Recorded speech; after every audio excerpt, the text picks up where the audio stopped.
Hello everyone, I greet in the name of God Almighty. My name is Apostle Nathan Silas, and today we have a very interesting video to react to by Dr. Zakir Naik.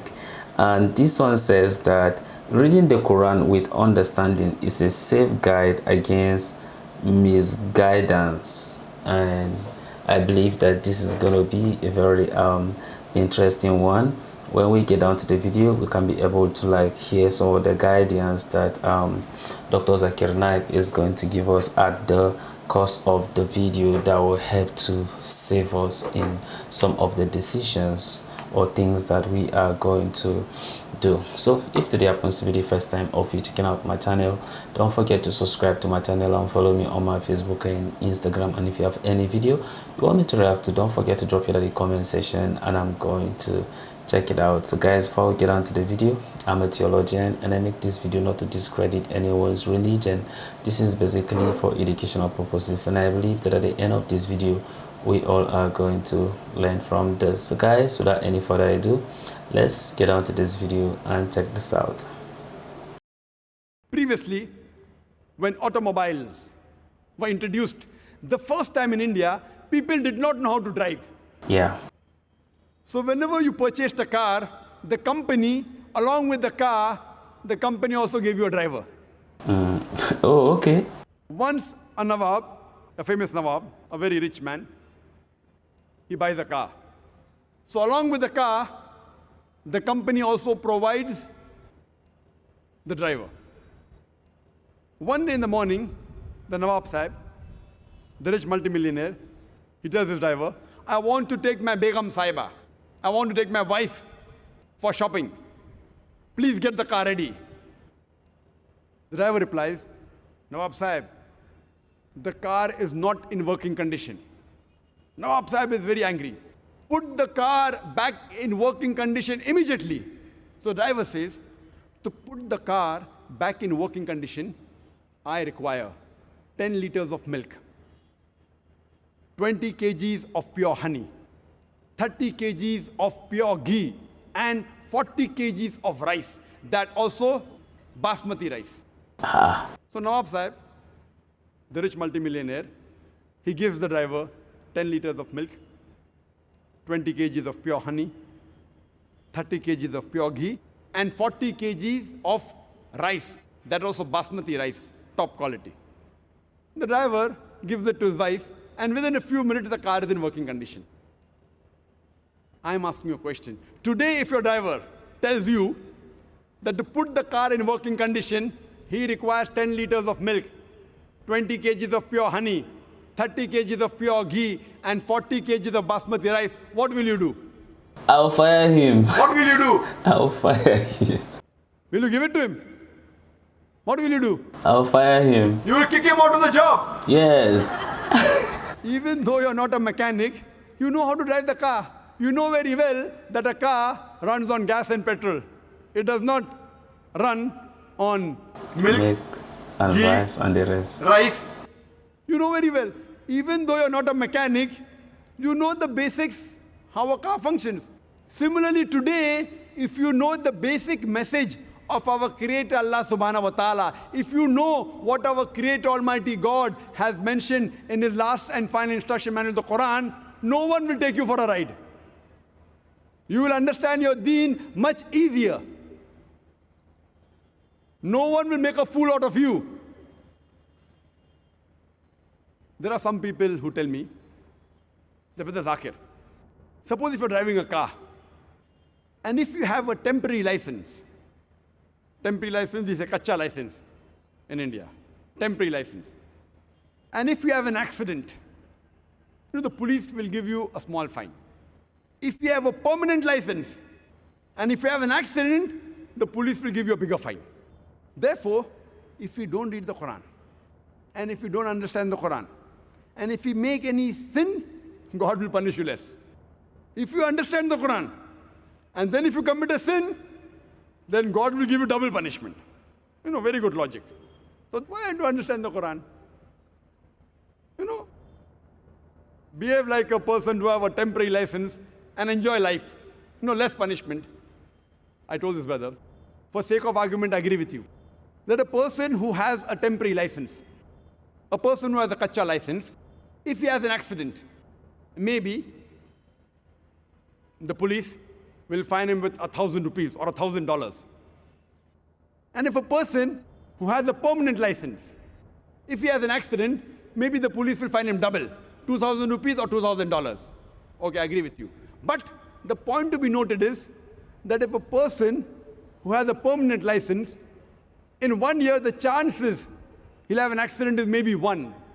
But a person who has a temporary license, who has not learned driving well, the chances he'll have an accident in 1 year is maybe 50. So at the end of the year, the person who has permanent license pays a fine of 1,000 rupees or $1,000. And a person who has a temporary license, he pays a fine of $50,000. A person who has a temporary license pays $1,000. A person who has a permanent license pays $2,000.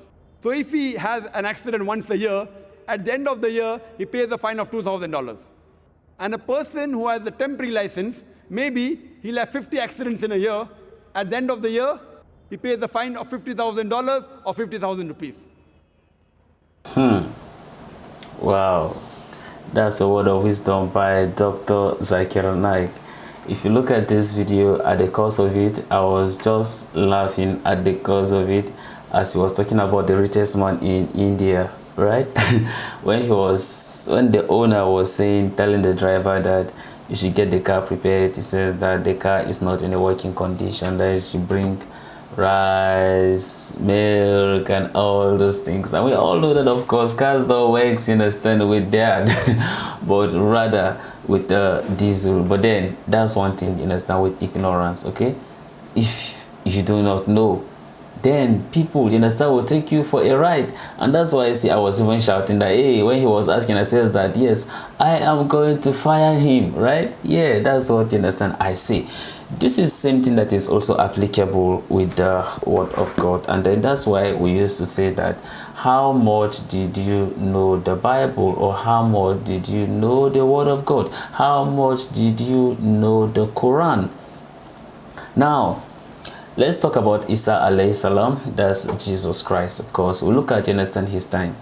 The Bible makes us to understand that when he was baptized, and then therefore the Spirit of God, you understand, come upon him. From there he went to the wilderness, and then he fasted 40 days and then 40 nights. And then what happened immediately after he finished his fasting? The Bible makes us to understand that the devil came to tempt him. And then while the devil, you understand, came to tempt him by saying, turn this stone to bread, or bow down before me, and I'm going to give you all these things, everything Jesus Christ was responding to was saying, it is written. Everything he was talking about, it is written. And that is why you see, if we do not understand the word of God or the Bible, who serve as the foundation of our faith, then the devil is going to take us for a ride. Whatever is going to say to us, because we do not know that it is written, therefore we became weak, and then therefore they can say whatever they want to say, and then we don't know. So since you don't know, so what do you think happened? At that point in time, you tend to agree to whatever, you understand, they are saying. You see, well, imagine that you kind of understand what the Bible is saying, or what the Quran is saying. As for the Bible, it says that what faith comes by what? By hearing. And you hear by what? By the word of God. So as the faith comes, it comes and then you hear, right? And when you hear the word of God, and how do you even hear the word of God? When you study it. And when you study it, that is when God begins to tell you what that it means, you understand, in his word. But if you did not study it, how would you know? You have to study to show yourself approved. If you did not study, you're not going to know. You cannot be able to say it is written. You cannot be able to say that so and so thing until, you understand, you know before you can be able to code. And that's why we have to keep studying the word of God, just like how Paul was actually encouraging Timothy, and how I'm actually encouraging you all. To whether you're a Christian or you're a Muslim, it's a good thing for you to keep reading the Bible, or Muslim, keep reading the Quran, because that is what our weapon against the enemy, against the devil, so that whatever he say, we can be able to say is that what? It is written. It is written. It is written. We know that he gives power to make wealth. We know that he is our great word protector. We could talk about, in a sense, Psalms 21. Like, so many, in a certain places that we could talk about depending on the situation or the condition we find ourselves. But if we do not know, how can we say it is written? And that is why we need to understand the word of God, so that the devil cannot use it what against us. A very interesting video, and I hope that we must have learned a lot, a word of wisdom from Dr. Zakir Naik, and may God bless you all. I know that a lot of you might have thought an opinion concerning this, and I wanted to drop it at the comment section, and may God bless you as you do so. Or you can decide to drop some of the common things that the world can use to deceive the children of God who are not much having knowledge in the word of God, and then some of them end up in a sense falling trap to the enemy. You can drop them at the comment section. God is going to bless you so that we can all learn from one another. So this is the end of my video. If you like my reaction, you should like, share, and subscribe. And if you have any video you want me to react to, don't forget to drop it at the comment section, and I'm going to check it out. So guys, you remain blessed, and I see you in my next video. Bye bye.